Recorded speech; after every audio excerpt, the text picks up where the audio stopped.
Sars is looking at making a change to certain tax exemptions that apply to parents and families of children who have special needs or perhaps disabilities. The exemptions help children who are in private educational institutions. Essentially, it helps parents to educate children in private schools where their children can be helped. Dr. Helena Kruger-Roux is an academic at the University of Pretoria. She has a child and a family who is affected by this change. Dr. Kruger-Roux, good afternoon to you. What kind of change is Sars actually making? Good afternoon, Stephen, and thanks for picking up on this. ENCA has consistently picked up on issues regarding people with disabilities, so thank you for that. The changes that we're looking at, in terms of the regulations that came into effect on the 1st of March 2012, parents of children with disabilities were able to claim tax credits from point 7 of this document, special education schools for learners with disabilities, and qualifying expenses then included a school assistant or classroom costs, and this is the important fee for most people, the important point for most people, school fees limited to the amount in excess of the fees that would have been payable if the person attended the closest fee-paying public school, not specializing in learners with educational needs. So these regulations were in force until last year. Until the 2020 tax year, we were still able to claim in terms of these regulations. In the meantime, Sars has changed the wording, but this never really came into effect. But what they essentially said is that parents can only claim for what the special school costs more than the closest private school in the area.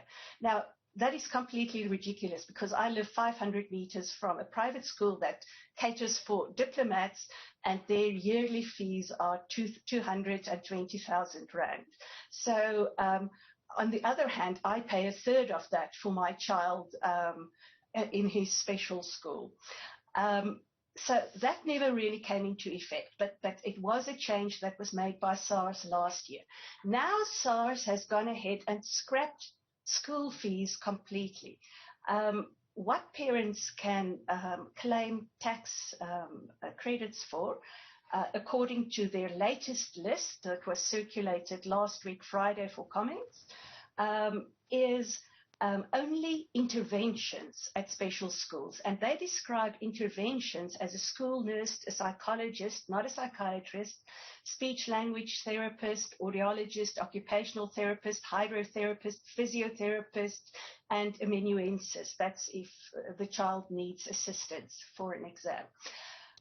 So by and large, that's the change that has taken place, and it affects many people. So Dr. Kruger-Roux, what it really means is that the help that you did get from government to educate your child is being removed. It's going to cost you a lot more to provide the kind of care and education that you've been able to do up until now. Have I got that right? Yes, you've got it right. I mean, the tax credit that we got was in any case much less than the government budgets for learners at public schools, but it helped. Do we know how many families are affected by this? I mean, how many children are in this position? Okay. I don't know. I would love to know. I mean, an ENCA report of 2019 says that 600,000 children with disabilities have never been to school in South Africa, of course. So we don't know what the extent of the problem is. So what it really, I mean, you've received this from Sars. It's still in the public comment sort of stage. Have you spoken to them? Do you think they just haven't thought this through? They have been liaising with Autism SA for quite a long time,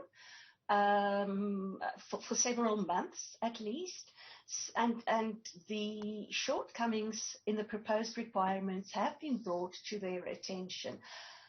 However, SARS reasons that the special needs education is not in consequence of disability, as they put it, but is instead of in consequence of education. Okay, I know the last part doesn't make sense, but basically they're saying this is not a disability issue, it's an education issue. So they're passing the buck to the Department of Education.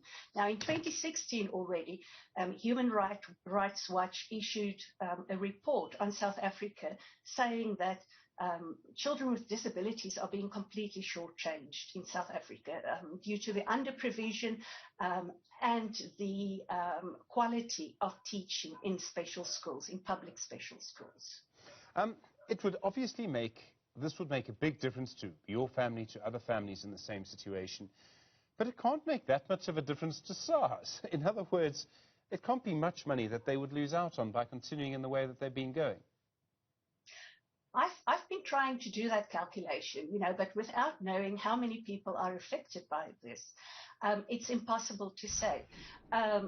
So to give you an indication, if you're in a 25%, in the 25% tax bracket, you would get a tax credit of 875 rand per month. That's much less than the government budgets for their for learners in public schools. If you're in a 33%, then you would be able to, then you would get a credit of 1,155 rand. So it's not big money that we're talking about.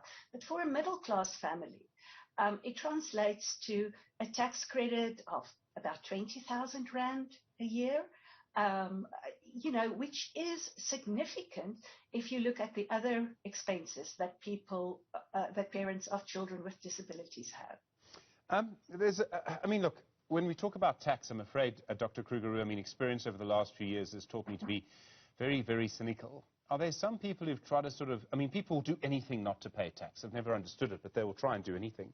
Has someone been, manipulating the system here? Yes. I believe that some people have been abusing the system and have been using it to send their children to luxury private schools, when they don't really fall into the special needs category, or they're sort of borderline. Now, I don't understand why SARS doesn't clamp down on the offenders, but instead decides to scrap it for everyone. In order to qualify for this tax rebate, you need to submit an ITR DD to SARS, where a medical specialist specifies that your child needs certain specific educational interventions. So, yes, I think that, take it up with the people affected. If you are in doubt, or ask them for proof when they're claiming these credits, but don't punish everyone, because some people are abusing the system. Dr. Kruger-Roux, it strikes me that there might be another consequence, which is that for some parents, the only reason they're able to send their children to schools that can help their children is because of this tax credit. If it's removed, they can no longer send their children to these schools. The school itself will no longer be able to operate because it won't have enough children and enough money. Yes. So, it definitely has dire consequences for the parents. Some of them have already taken their children out of special schools. And it has dire consequences for these independent special schools that provide a service where the government is lacking. Dr. Helena Kruger-Roux, thanks very much indeed. Do appreciate your time on Newzroom Afrika this afternoon.